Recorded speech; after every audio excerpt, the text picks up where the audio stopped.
عقیدہ حیات النبی جب ہم شروع سے مانتے ہوئے آ رہے ہیں تو یہ عقیدہ امت میں کس کس کا ہے؟ کچھ لوگ کہتے ہیں اختلافی ہے، اس میں اختلاف ہے، دوسری طرف رائے موجود ہے، اقوال موجود ہیں، تو اس طرح بات کر کے وہ کہتے ہیں اس مسئلے کو نہ چھوڑو۔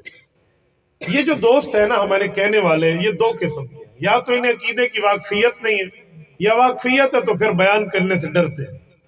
تو بھائی دونوں صورتوں کا جواب میں عرض کرتا ہوں، یہ بات ذہن میں رکھیں، عقیدہ حیات الانبیاء میں کوئی اختلاف نہیں، پوری امت مسلمہ میں حنفی، شافعی، مالکی، حنبلی، یہ امت مسلمہ کے 4 فقہا کے طبقات ہیں، ان میں کوئی اختلاف نہیں۔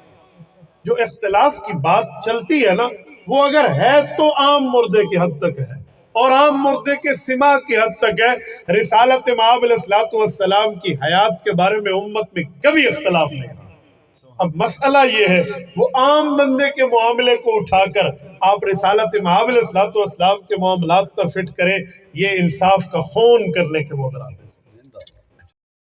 1994 میں یہ معراج محمد بارک نے اسلامی دنیا میں فقہی مذاہب کا فروغ کے جلد صفحہ 12 پہ لکھا ہے کہ 1994 میں جو مردم شماری ہوئی نا پوری دنیا میں کتنے مسلمان ہیں، تو اس وقت کی کاؤنٹنگ کے مطابق 1 ارب 30 کروڑ مسلمان تھے، 1 ارب 30 کروڑ مسلمان۔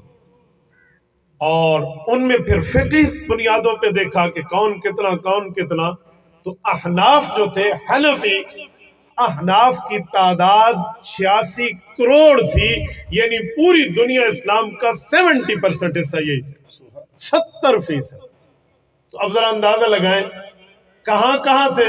وہ کہتے ہیں مصر، سوڈان، ملیشیا میں شافعی حضرات ہیں، UAE اور سعودی عرب میں، اور جو ہے نا کیا کہتے ہیں اسی طرح کے قریبی کچھ علاقوں میں یہ حنابلہ ہے، حنبلی، اور افریقہ اور مدینہ منورہ کا اکثر ایریا یہ مالکی ہے، اور پوری دنیا اسلام باقی حنفی ہے۔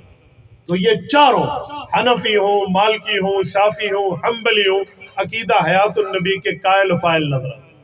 ان میں سے کسی محدث، کسی فقیہ، کسی اصولی کی کوئی کتاب، کوئی حوالہ، کوئی عبارت، کوئی متن ایسا موجود نہیں ہے جو اس عقیدے کا رد کرے، بلکہ وہ اس کو مانتے ہوئے